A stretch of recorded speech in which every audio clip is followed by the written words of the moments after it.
दोस्तों अगर आपको ये वीडियो पसंद आए तो वीडियो को लाइक करें, सब्सक्राइब करें और इस घंटे को बजाएं ऑल प्रेस करें हमारी वीडियो सबसे पहले देखने के लिए। જોવા જઈએ તો આજે ગુજરાત પણ વિશ્વના ચોથા ક્રમે આદિવાસી વિસ્તાર ધરાવે છે।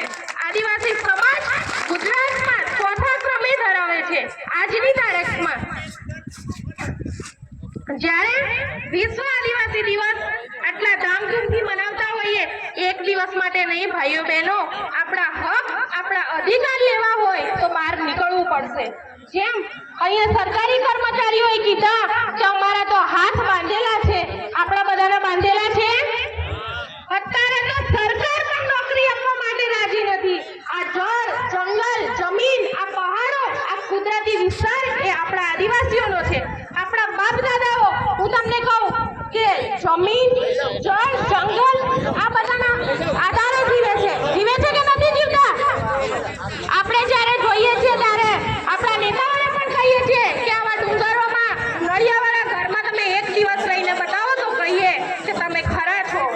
આ બધા સરકારમાં જ્યારે જાય છે ત્યારે કઠપુતલી બની જાય છે, એમના હાથ બાંધી દેવામાં આવે છે। પણ ભાઈઓ બહેનો, એ લોકોએ એમના છોકરાઓને પોષવા માટે બધું જ તૈયાર કરી દીધું છે। એ લોકોને જ્યારે જવાનો વારો આવશે ને તે લોકો નહીં રડે, પણ આપણે તો રોઈ રોઈને મરવાનો દિવસ આવશે એ પહેલા આપણે જાગવું પડશે।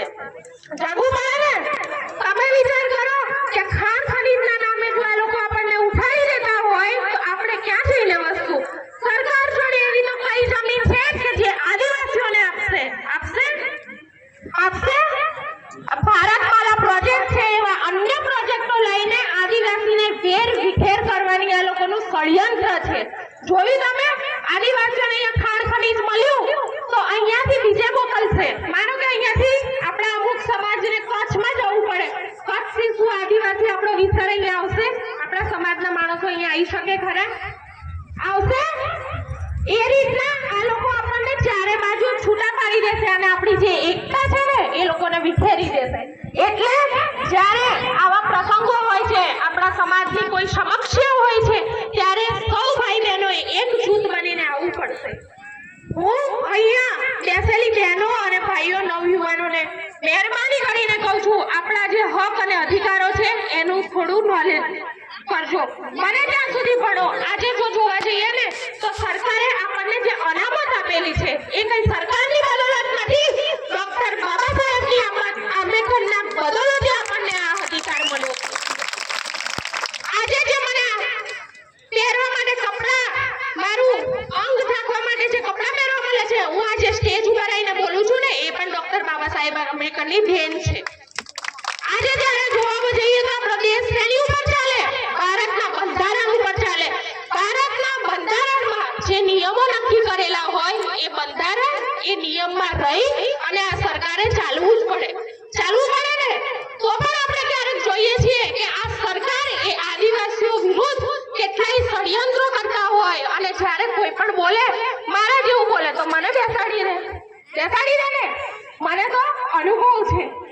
અને આપણે જ્યારે કહીએ ને કે નેતાઓને આપણે આદિવાસી વિસ્તારમાં જ્યારે જોઈએ છીએ ત્યારે મોટે ભાગે આદિવાસી વિસ્તારની શાળાઓ એ કોની છે?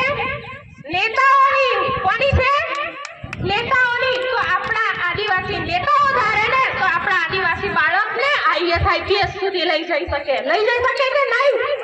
પણ આ સરકારની નિયતમાં ખોટ છે। એમને ખબર છે કે જો આદિવાસી વિસ્તારના બાળકો ભણશે તો કાઠિયાવાડી મજૂરી કોણ જશે?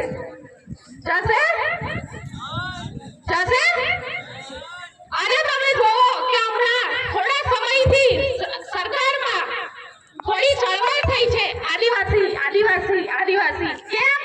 એમને ખબર છે કે ધીમે ધીમે આદિવાસી પણ જાણતો થયો છે ને,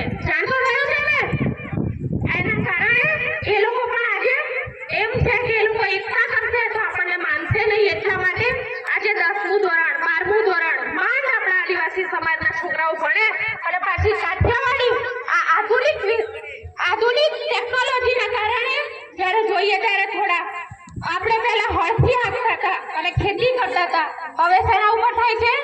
ટ્રેક્ટરોથી। તો ટ્રેક્ટર ચલાવવા માટે માણસ તો જોઈએ ને? તમે કહો છોકરાને તમે કોઈ દિવસ નોકરી કરતા મજૂરી કરતા જોયો ખરો? જોયો? કોઈ નહીં મારો છોકરો આઈએસ આઈપીએસ બન્યો ખરો? બન્યો? અને મજૂરી કરવા કોને છોકરા જાય? કોને જાય? આપણા ક્યાંક ને ક્યાંક આપણે પણ આપણા છોકરાને આગળ મૂકવામાં શું કરીએ છીએ? શું કરીએ છીએ? આપણને ખબર નથી હોતી, પૂરતું નોલેજ નથી હોતી. હું પણ કહું છું કે આજે મારી સાસરી વજેપુર છે અને મારા સસરા પણ અહીંયા છે. જ્યારે મેં માસ્ટર ડિગ્રી કર્યું છે, હાલ હું એલએલબી નો અભ્યાસ કરું છું અને હું માનું છું કે હું મારા સમાજને આગળ લઈ શકું, મારા સમાજને કંઈક આપી શકું, કંઈક મદદ કરી શકું. એના માટે મારા સસરા હાલ પણ મને ભણાવે છે. આ મારા માટે બહુ ગૌરવની વસ્તુ છે. તો આપણે આપણા સમાજના બાળકોને આપણા માટે મોકલીએ, આપણા સમાજ માટે મોકલીએ. મોકલવું જોઈએ ને? અને હું ભાઈઓને પણ કહું છું, તમારી ઘરે બહેનો છે, તમારી પત્નીઓ છે, ઘણું બધું ભણેલા હશે, લગ્ન કર્યો અને છોકરા લાવવા એ એકમાત્ર સ્ત્રીનું કામ નથી. સ્ત્રી ધારે તો બધું જ કરી શકે ને બહેનો? આગળ બહેનોએ આવવું પડશે. કોને આવવું પડશે? બહેનોએ. કેમ કે ભાઈઓ તો કામે પૈસાના લીધે આર્થિક રીતે કમાવા બહાર જશે, પણ ઘર કોણ સંભાળે છે? બહેનો. જ્યારે બહેનો આ ઘર સંભાળે છે ત્યારે છોકરાને શિક્ષણ કોણ આપી શકશે? બહેનો. અહીંની છોકરીઓને કહું છું, આગળ આવો. આપણને અનામત મળે છે અને ઘણા બધા લાભો છે, આપણે એને જોઈએ. ઘણા એવા વિષયો છે જેની ઉપર તમે સારી જગ્યાએ સારી પોસ્ટ ઉપર જઈ શકો એમ છો, પણ અહીંયાથી આપણે બહાર નીકળવું પડશે. આપણે કવાડ, છોટાઉદેપુર, બોડેલી, બહુ તો બરોડા, હે ને? એટલે સુધી એવું નહીં. દરેક કોલેજોમાં, દરેક યુનિવર્સિટીમાં આદિવાસી એસટી કમ્યુનિટી માટે અલગ જગ્યાઓની ભરતી થાય છે ને? આજે જ્યારે જોવા જઈએ તો સુપ્રીમ કોર્ટનો ચુકાદો આવ્યો છે અને એ ચુકાદો